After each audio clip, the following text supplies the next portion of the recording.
sao anh vẫn cứ chờ đợi em. Ta chia tay đã bao lâu, sao anh cứ như vậy?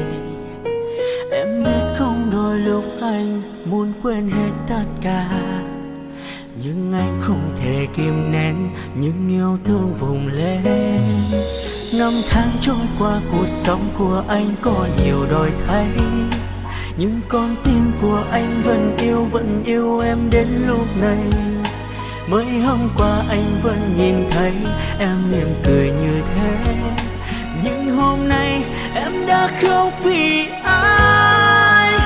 Anh phải nhận lấy nỗi đau từ một người đến sau, người ấy đã thay thế anh để yêu em trong lúc này mà thôi.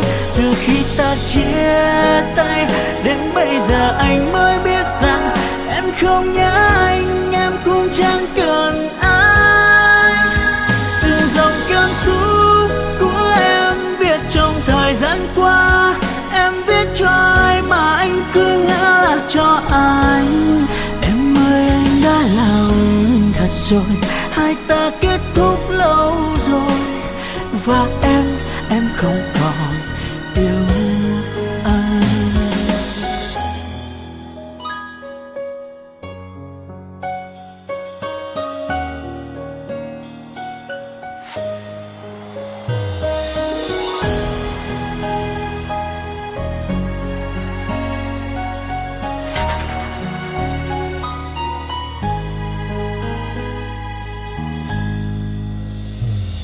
Năm tháng trôi qua, cuộc sống của anh có nhiều đổi thay, nhưng con tim của anh vẫn yêu em đến lúc này.